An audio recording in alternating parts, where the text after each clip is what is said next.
En los últimos 3 días hemos dado seguimiento a estos hechos violentísimos que ocurrieron en la ciudad de Guadalajara, Jalisco.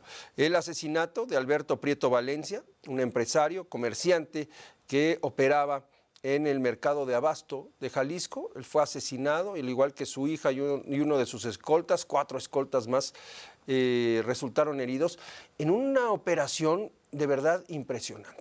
7 camionetas repletas de sicarios. En total fueron 30 los sicarios que ejecutaron esta operación, este dispositivo para asesinar a Alberto Prieto Valencia en una zona pues transitada, en una zona habitacional en pleno Zapopan, en la zona metropolitana de Guadalajara, muy cerca de avenidas muy importantes como la avenida Mariano Otero, como la plaza comercial denominada Plaza del Sol. ¿Qué nos dice que el crimen organizado pueda moverse con tal facilidad en un punto como Guadalajara, Jalisco? Otro hecho que también pues fue noticia a lo largo de estos últimos días es el incendio de dos bares el fin de semana allá en Villaflores, en el estado de Chiapas.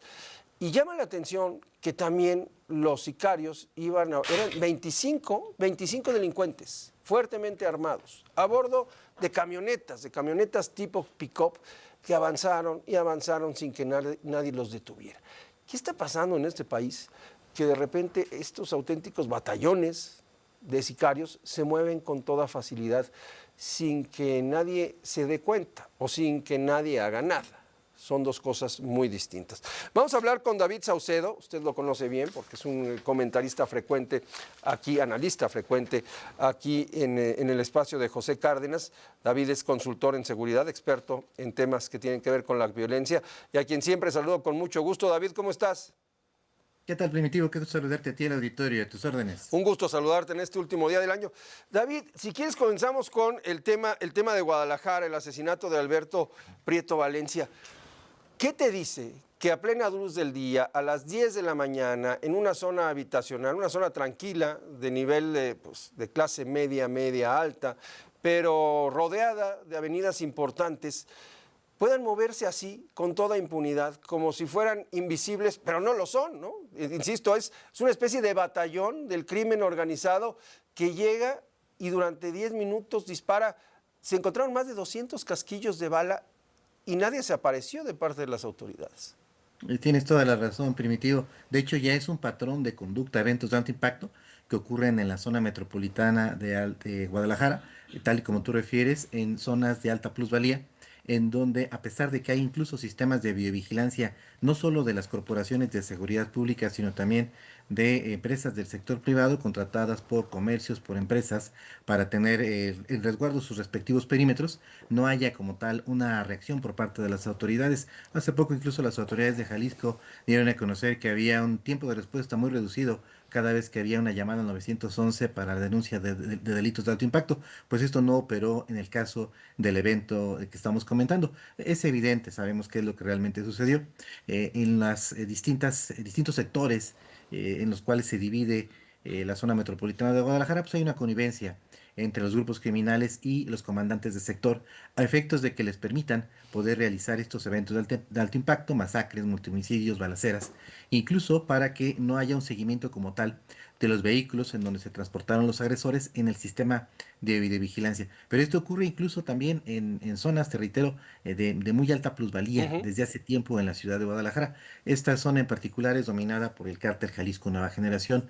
No hay nada que se mueva en esta zona si no es con el conocimiento de ellos y evidentemente hubo un anillo de protección policial para que pudiera ocurrir este trágico evento y para que los agresores pudieran evadirse y no ser capturados. Habíamos tenido, y además, ha sido relativamente común, y desafortunadamente lo tenemos que decir así, eventos muy violentos en zonas concurridas, ¿no? La Plaza Andares, por ejemplo, que es una plaza también con tiendas pues de alto, como tú dices, de alta plusvalía, así las casas, tiendas muy exclusivas, ¿no? Pero en aquellos casos, pues siempre se habla de grupos pequeños, de comandos muy pequeños que de repente asesinan a una persona, secuestran a otra. ¿Cómo entender que se pueda desplegar una operación de este tamaño contra una persona que además pues, no estaba en el radar ni de las autoridades ni de los medios, ¿no? Se presenta y además es identificado o era identificado como un comerciante. ¿Qué lectura le das a este hecho? Bueno, lamentablemente hay una batalla que se está librando por ahí en la zona metropolitana de Guadalajara entre dos grupos criminales, el cártel Nueva Plaza y el cártel Jalisco Nueva Generación. El cártel Nueva Plaza, de hecho, es una escisión del cártel Jalisco que fue fundado por el que era el jefe de sicarios de Nemesio Ceguera, alias El Mencho.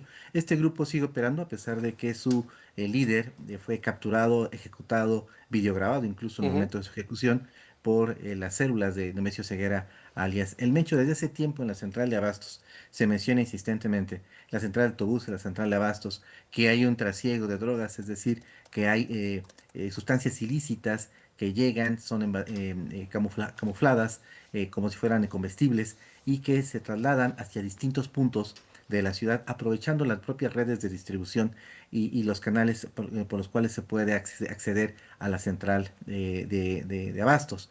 Desde hace tiempo hay investigaciones en curso en contra de algunos propietarios de bodegas, propietarios de abarroteras ujú. comercializadoras, que se presume tienen algún tipo de vínculo con grupos del narcotráfico. De hecho, la prensa local ya empieza a mencionar el hecho de que había investigación en curso en contra de esta persona que lamentablemente fue asesinada y que además ya había recibido amenazas previas y de ahí que tuviera él mismo un diamante de seguridad Ujú. conformado hasta por 7 elementos exintegrantes de Fuerzas Armadas y para poder sacudirse ese diamante de seguridad, los agresores utilizaron, de acuerdo con las autoridades, hasta 30 sicarios para poder abatir ese diamante y poder darle muerte. El vehículo no estaba blindado, como se puede apreciar en las imágenes, y se realizó un trabajo de inteligencia para poder identificar cuáles eran sus rutas, cuáles eran sus rutinas y encontrar el momento. Fue un fuego triangular Ujú. con el cual se le abatió a él y a sus acompañantes, a su hija y también a sus escoltas. Hasta el día de hoy las autoridades no han dado información adicional sobre qué es lo que pudo haber sucedido, pero todo apunta a que se trató de un ajuste de cuentas del crimen organizado, evidentemente al calor de esta investigación que se está realizando de la central de Abastos como un punto logístico para el Ujú. trasiego de drogas en la ciudad de Guadalajara. La central de Abasto, ubicada además muy cerca del lugar donde se perpetró este crimen, ¿no? A escaso, ¿qué será? 1 o 2 kilómetros de Ujú. este sitio, donde seguramente vivía Alberto Prieto Valencia. El otro punto que es el único dato o la única línea que han mencionado las autoridades, el propio secretario de Gobierno del Estado de Jalisco, habla de estas rifas colombianas. David, ¿qué es esto de las rifas colombianas? Bueno, las rifas colombianas son juegos de azar, rifas simuladas, sorteos que son organizados por mafias de colombianos que se han avecindado en México, que en muchas ocasiones al realizar estos supuestos sorteos no se les entrega como tal los premios a los ganadores. Hay un boletaje que se comercializa, hay comerciantes de distintos puntos de la ciudad de Guadalajara que refieren que son obligados a comercializar estos boletos, a entregar rápidamente las ganancias de la venta y en ocasiones ellos mismos obligados a comprar parte del Ujú. boletaje.